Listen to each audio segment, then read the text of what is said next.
señora Historia.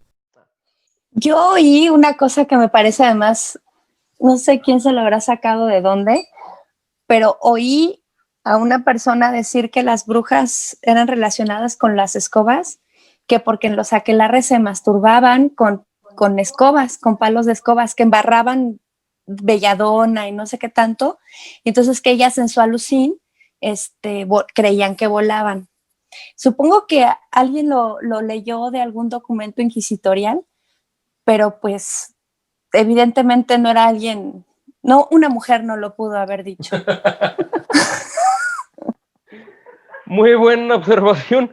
Y yo lo que también considero es una vez más esto, o sea, esta vinculación entre que en la tradición popular se hablaba de que volaban en varas, diversos artículos, pues sí, con forma fálica, pero digo, no es como que exista una, pues no sé, con una tradición tan tajante, y ese es como uno de los problemas que suelen dar con las tradiciones populares, que a diferencia de otras tradiciones como las escritas, por ejemplo, lo que uno puede leer en la Biblia, en el Ramayana, en el Mahabharata, la poesía homérica, pues esta tiene esta riqueza de que se va deformando, se va adecuando y se va adaptando a otros imaginarios y otras condiciones materiales de vida. ¿Solo una bruja necesariamente es mujer? Esto es buenísimo porque no sé si leyeron la novela de Roald Dahl, Las Brujas. Va a salir por ahí en unos meses o semanas ya un remake de esta película que yo no le tengo fe para nada, aunque la dirija Robert Zemeckis, que suele ser por lo general muy bueno. Pero en esa novela, Roald Dahl especifica, quizá de modo un tanto tomista, lo vamos a poner, que las brujas son solo mujeres, así como los vampiros son siempre hombres. Y esto no necesariamente es cierto, porque si hay documentos inquisitoriales de brujos, e incluso brujos famosísimos en la literatura, ¿no? Como el famoso Doctor Faustus del folclore alemán, que ha sido representado ad nauseam, pero sí, por lo general se asocia con la mujer. ¿Por qué? ¿Y por qué comenté que tomista? Porque en el Malleus Maleficarum, que fue, si bien no el epítome de los manuales de cazadores de brujas, sí fue uno de los que gozó de más reimpresiones, de una mejor circuito comunicativo impreso, pues sí comentaba estas cosas y de manera tajante. Sí decía que por cuestión número tal, ¿no? De por qué la mujer es más sensible a hacer pactos con el demonio, bla, bla, bla, bla, bla, bla, ¿no? Y por general los autores de Malleus Maleficarum lo hacían valiéndose tanto de la filosofía de Santo Tomás de Aquino como de pasajes veterotestamentarios. Curiosamente, por lo general se remite al Antiguo Testamento más que al Nuevo.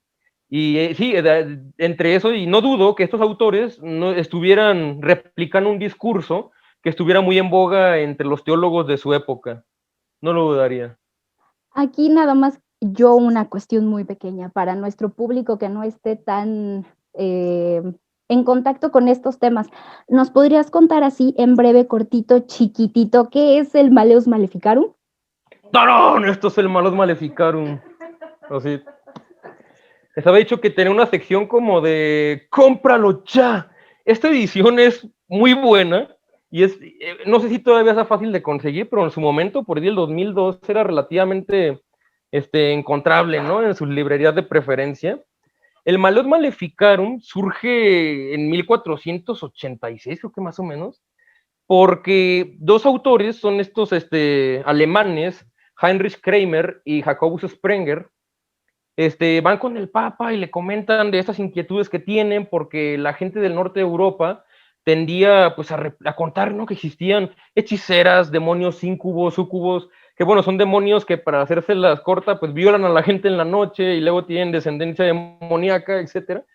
Y pues entonces, con la anuencia del Papa, recabaron información por años, esto, o sea, dejando de lado el discurso obviamente machista y misógino que aparece en este libro, pues también viene a ser un ejemplo de cómo es cierto que sí existe una retroalimentación entre los discursos que existen en una sociedad, porque a veces se piensa que la iglesia siempre impone su discurso sobre los oprimidos, sobre los más pobres, pero aquí vemos que no, que también de repente se quedaban así, a ver, ¿qué me estás diciendo? Y aquí lo recaban. Es un texto increíble y no se alcanzan a ver todas las notas ahí, o sea, es muy bueno para entender cómo se pensaba y se creía la brujería en esta época. Claro, con los asegúnes de que pues hay que también tomar en cuenta que es un texto que no se debe tomar a la ligera. Este texto le costó la vida a miles de personas en países angloparlantes y germanoparlantes también. Curiosamente, esto nos pasa un tema que sí quería, y bueno, creo que sí vamos a tocar en esta charla, que es el de la brujería en la Nueva España. Y es que, bueno, esto ya nos ganó el tema Bully Magnets. No sé, de seguro la gente que esté viendo esto conoce los Bully Magnets. Ya lo tomaron en un video hace algunos años y que me pareció interesantísimo, porque viene a contarnos lo que reveló Solange Alberro, una historiadora que trabajó aquí en México la Inquisición durante más de 10 años en una tesis increíble que se llama La Inquisición en México, Inquisición y Sociedad, se llama así tal cual el texto. Los casos concernientes a crímenes religiosos, mágicos, brujería, hechicería, etcétera, tanto en España como en la Nueva España, fueron realmente pequeños en comparación a Inglaterra, Alemania o incluso los Estados Unidos. ¿Y esto por qué? Porque España, a pesar de lo que nos ha legado la leyenda negra, tenía un sistema jurídico inquisitorial muy, pero muy racional en ese tipo de temas. O sea, a la Inquisición española lo que le interesaba era no permitir la entrada ni de protestantes, ni de judíos o criptojudíos a sus territorios. Si eras de alguna de estas tres facciones, estabas perdida o perdido porque te iban a agarrar, y créeme que te iban a agarrar y te iban a prender fuego. Ahí sí no hay de otra. Era tremendo. Pero en los casos de crímenes considerados mágicos, la asistencia del demonio, todo esto, lo solían tomar más bien como ignorancia del pueblo llano. Así. Un compañero de la maestría llamado Jorge, hola Jorge, estaba estudiando afroamericanos juzgados por brujería. Eran, por hechicería más bien. Eran muchas afroamericanas, afrodescendientes, también había muchas castas, pocas indígenas, muy pocas indígenas. La mayoría eran afrodescendientes y castas, y así me enteré de la receta del agua de calzón. O sea, ahí cuidado, chavos. Ojo a esto. Descubrí, listas muchachas. Bueno, es una cosa horrible porque supongo que, híjole, yo no sé si alguien pensaba que funcionara, pero además de fetiches de muñecos, de pelos, cosas así, la famosa receta del agua de calzón era básicamente menstruación diluida. Así es. Y yo así.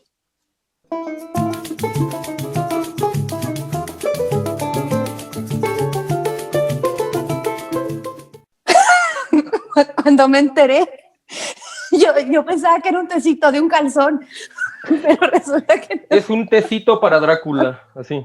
Un tecito para Drácula. Así.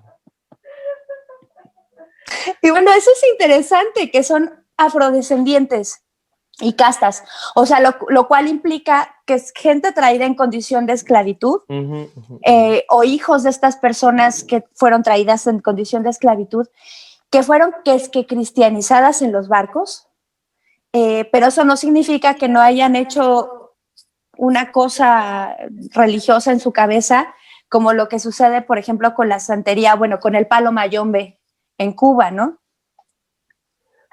De hecho, esta parte que comentas, Ale, ya la adelantaste, pero está bien, así lo vamos llevando de un modo más orgánico, ¿no? Así vamos a ponerle. El palo mayombe que ya comentaste, el vudú, el candomblé, todas estas formas religiosas están muy vinculadas con esto que ya estás comentando.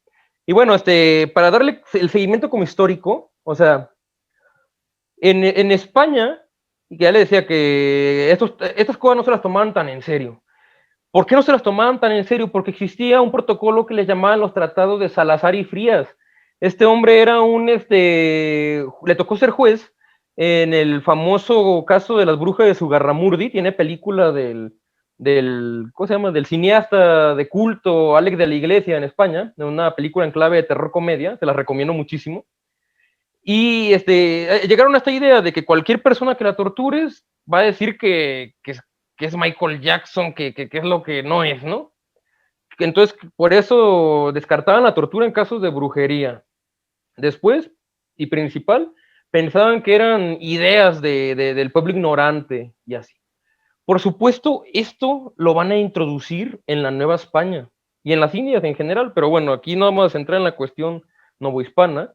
Y sí, como bien adelantas, y algo que quería tocar de la obra de Solange Alberro, que ya había introducido hace algún momento, ella encuentra que la mayoría de los casos vinculados con algún crimen religioso mágico, o sea, brujería, hechicería, etcétera, eran contra negros y posteriormente, cuando se fueron mezclando con otras castas aquí, con mulatos.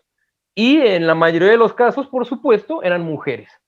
Y esto, por supuesto, va a impactar de manera poderosísima en el número de casos que aparecen en el Tribunal de Santo Oficio de la Inquisición y que pueden encontrar en el AGN. Yo di una conferencia en la Escuela Nacional de Antropología e Historia sobre la vinculación que se hace de la hechicería con los mulatos en la Nueva España y cómo esto aparece después en leyendas populares, como puede ser la de la mulata de Córdoba, que también habla de esta realidad. Ahí si quieren y se puede, pues podemos incluir en una liga. Esta conferencia la grabó la ENA y está en YouTube, la pueden encontrar, no se preocupen, es cortitita, debe ser unos 20 minutos. Y hablo de esa vinculación y me centro en ello. Y bueno, ¿qué es lo que pasa? ¿Qué es lo que encontraba el Tribunal de la Inquisición que le llamaba tanto la atención de estas prácticas de afrodescendientes y mulatos? Que, como bien decías, Ale, ellos se crearon un nuevo sistema religioso cuando venían en los barcos hacia la Nueva España y cuando estuvieron conviviendo con diversas castas ya en territorios americanos. ¿Por qué? Porque había una serie de reglas increíblemente crueles a la hora de traer esclavos por parte de las compañías de esclavos de Holanda y varias que venían por montones, que era de no juntar a personas que hubieran sido sustraídas del mismo pueblo o de la misma región. Esto con la finalidad de que entre ellos no pudieran ponerse de acuerdo en algo o no pudieran recrear una conciencia que ahora podríamos llamar de identidad o histórica, ¿no? Porque esto lo hace más fácilmente manipulables y manejables. Ellos con retazos que tienen o que tenían más bien de las religiones, los rituales de la gente de su comunidad, lo fueron mezclando con tradiciones de los indios autóctonos de lo que ahora es México y del cristianismo. Y por eso surgían estas cuestiones tan extrañas. Ya hablaban del agua de calzón, de estos fetiches con a los que se les amarraban pelitos, a los que se les picaba con agujas de maguey, etcétera. Y este sincretismo es lo que asustaba más a estas autoridades inquisitoriales. Yo, por ejemplo, estoy muy familiarizado con un caso. No fue llevado a cabo por los tribunales de la Inquisición, sino por el eclesiástico ordinario en la Nueva Galicia, en lo que ahora es Guadalajara. Y en este caso, la Inquisición va detrás de un mulato, pero no tanto porque le enseñe a las personas cosas que para los ojos de la Inquisición puedan parecer demoníacas, sino porque estas cuestiones son una malversación y un malentendimiento de la doctrina del cristianismo. O sea, ellos lo que estaban persiguiendo en muchos de estos casos, más que el hecho de que estuvieran haciendo comercio con el diablo o algo así, era que estaban creando posturas heréticas sobre la religión cristiana, y esto sí era un crimen grave para los tribunales de la Inquisición. Otra cosa, comentaba, Ale, que pero muy pocos casos en contra de indios, y eso también es importante. Hasta antes de las reformas borbónicas, realmente hubo una batería de leyes que protegían a los indios de ser juzgados por la Inquisición. Esto es porque el primer tribunal que existió en México, el monacal, que instaura Cortés con ayuda de estos sacerdotes que lo acompañan, pues fue bastante cruento contra los indios autóctonos, llegando a quemar incluso un cacique, unos casos bien trabajados por Grimleaf y aparte pues bastante conocidos. Por eso gozaron como de cierta libertad en este sentido, y lo que se les hacía es que pues se les prohibía utilizar hierbas como la marihuana, como el peyote, etcétera, utilizar figuras religiosas en sus rituales, pero realmente no eran crímenes religiosos que fueran muy perseguidos o que fueran vistos como algo grave. Para mediados del siglo XVIII esto va a cambiar, pero someramente, pero esto nos explica el porqué de la baja cantidad de acusaciones en contra de indios en estos casos. De los documentos que hay, la mayoría son acusaciones, o sea, tal cual procesos largos con castigo y condena, son pocos.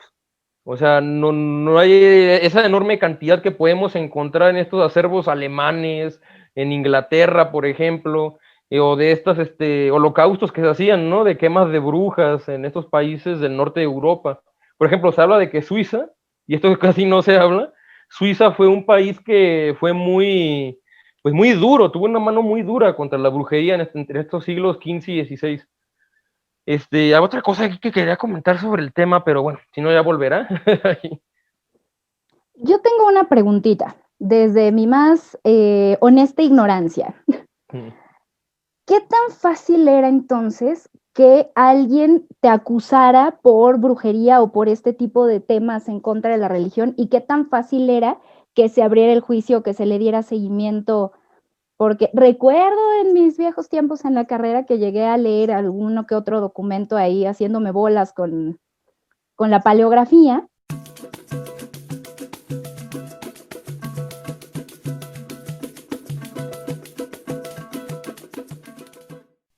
Pero, ¿qué tan sencillo era entonces que te acusaran de un caso de brujería o algo así y que te abrieran y que se siguiera la investigación? Sí, fíjate, acusaciones hay, lo cual no dice que, bueno, yo puedo acusar a mi vecino. Ya me acuerdo lo que quería comentar, y qué bueno porque se liga muy bien con esto. Hay un excelente investigador de estos temas, que es el doctor Javier Ayala Calderón. Si nos está viendo, le mando un fuerte abrazo. Él en algunas conferencias sobre el tema decía que la Inquisición en estos temas muchas veces fungía como la Profeco, ¿saben? O sea, no sé, ustedes iban con una amiga que hacía magias, que hacía amarres, o el tecito de Drácula, ¿no? Del que ya hablamos, y no les funcionaba, ¿no? De todos modos, el novio se iba por allá lejos, ¿no? Entonces, ¿qué es lo que hacían ustedes? Pues ya le habían pagado. ¿Y qué le iban a decir? Oye, pues no funcionó, ¿o qué? Pues entonces muchas veces esta gente iba con la Inquisición y levantaba esa acusación en contra de esta persona, diciendo, oye, él dijo que acá y acá, y ya empezaban a decir las cosas que los inquisidores les llamaban la atención, y utilizó una efigie de la Virgen, y utilizó una cruz, y utilizó sangre de gallina, y cosas así, ¿no? Acusaciones hay, pero muchas veces no pasaban de ello. Otro ejemplo con el que estoy muy familiarizado, porque lo trabajé en la maestría, es el de los hechiceros maleficiadores de Tecaztitlán, es aquí en Jalisco. En ese tiempo pues era el obispado de Guadalajara. Este es un caso de 20 años, pero no porque el juicio duró 20 años, sino porque hay acusaciones en diversos momentos en contra de 3 hermanos. O sea, se apellidaban de Cárdenas. Ahorita no recuerdo bien el nombre de los 3, pero son los 3 mulatos de Cárdenas, eran mulatos. ¿Y qué es lo que pasaba? Pues parece ser, por lo que dicen el montón de acusaciones, que estos sujetos eran terribles, o sea, serán como el típico vecino que en plena pandemia tiene la carne asada, la música a todo volumen y que tiene el ruidajo, y al que ustedes van y le dicen, oiga vecino, puede bajarle, y que todavía los insulta, todavía se ponen violentos, todavía se ponen agresivos, o que si llaman a la policía les rayan el carro. Eran ese tipo de vecinos, porque por ahí si ustedes leen los documentos, también si quieres podemos poner una liga de este trabajo, lo subió el CONACYT, se puede descargar de internet y ahí pueden ver los documentos y cómo se desarrolló el caso, pero así a pocas palabras, pues les robaban animales a los vecinos, le hacían propuestas lujuriosas a vecinas que ya estaban casadas, o sea, eran chulada de gente, ¿no? Pero entonces cuando estas personas iban a los tribunales y se quejaban, decían, no, pero es que de noche él me embrujó porque perdí el aire o perdí el aliento. Otra persona dice que se empezó a hinchar, incluso que un vecino murió por las hinchazones que les provocaron estas hechicerías que le hacían estos hermanos. El texto es interesantísimo porque nos habla mucho de cómo era el imaginario en torno a este tema, en esta cuestión, y también cómo los tribunales se tomaban este caso, porque hay una acusación entre el Tribunal del Santo Oficio y hay otro ante el Tribunal Eclesiástico Ordinario del Obispado de Guadalajara, y en los dos casos se quedó en, bueno, vamos a ver, pero es solo una acusación, así no es el caso con sentencia y todo. En el otro caso que les comenté hace un momento del otro mulato, se llama Hechicero de Tomatlán. Ese hay un poco más escrito sobre este tema, y es interesante porque aquí se ve un caso más formado, donde sí se llevan y encierran en los calabozos a algunos de los implicados, uno se muere en circunstancias raras, y al mulato, pues era un mulato que tenía bastantes, pues no era rico, pero pues no era pobre, ¿no? Pero al final le quitan sus propiedades y lo meten a una especie de programa de reprogramación cristiana, y así es como acaba el documento, pero aquí sí nos habla más de un proceso en forma. Pero este proceso, aparte que es de los únicos que existen, no solamente del siglo XVIII, sino en general de todo el tiempo que estuvo en funcionamiento el Tribunal Eclesiástico Ordinario en Guadalajara, pues también nos muestra que lo que le importó realmente al Tribunal Eclesiástico fue el mal uso que este mulato hacía de efigies religiosas, y que estaba enseñando este mal uso de estas efigies religiosas a gente de la comunidad, y eso era algo que la iglesia no iba a perdonar, y no lo perdonó. Ahí yo quiero preguntar, bueno, no preguntar, más bien comentar, Silvia lo tiene más fresco, antes de que silencie mi micrófono por el eco. Es el tema de que hasta donde yo supe, la Inquisición persiguió realmente pocas brujas.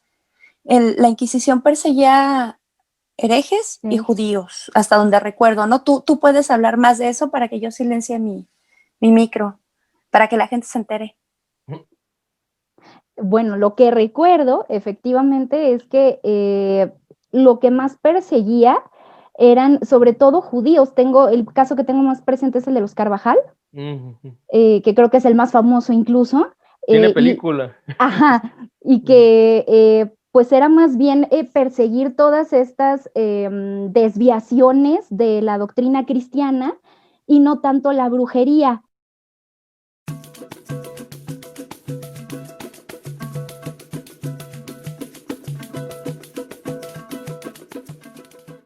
Lo que a mí me da a entender por lo que platica Víctor es que entonces, sabiendo esto de que la Inquisición perseguía más bien este tipo de delitos, de desviaciones del cristianismo y no exactamente cosas de brujería, que también la sociedad lo empezó a usar como un mecanismo de friégate al vecino, aunque sea para meterle un susto de voy y te denuncio por brujería. Sí, al menos en estos casos así se ve. Entiendo también por qué la pregunta, o me imagino que muchos de los que están escuchando tienen como este imaginario, ¿no? De que, por ejemplo, yo voy con la Inquisición y le digo, no, Ale Pinales es bruja, le habla una tal señora Historia en las noches y pues, quién sabe quién sea, ¿no? O sea, y iban y la llevaban, pero esto es mucho por la cultura pop estadounidense. Y es que en Estados Unidos sí hubo casos así de graves, pues está el famosísimo caso de las brujas de Salem. Y eso es, bueno, respecto a este lado, a la Nueva España, a mí me llamó la atención que este volumen de mujeres juzgadas por brujería, que hayan sido afrodescendientes, castas y sirvientas. O sea, otra vez la vulnerabilidad, ¿no? Otra vez apuntando a las más débiles dentro de este sistema social. Y eso me lleva a preguntarte, viniéndonos más para acá, sobre la relación que existe entre el Halloween y la Noche de Brujas. O sea, ¿de dónde salió eso? Está en Estados Unidos, ya sé, es más de allá. Entonces, no sé si nos pudieras explicar esa relación como para la gente, para que se entienda, como por qué, qué es eso de Halloween, qué. Halloween es una de las costumbres celtas con mayor éxito por sus características. Señora Historia.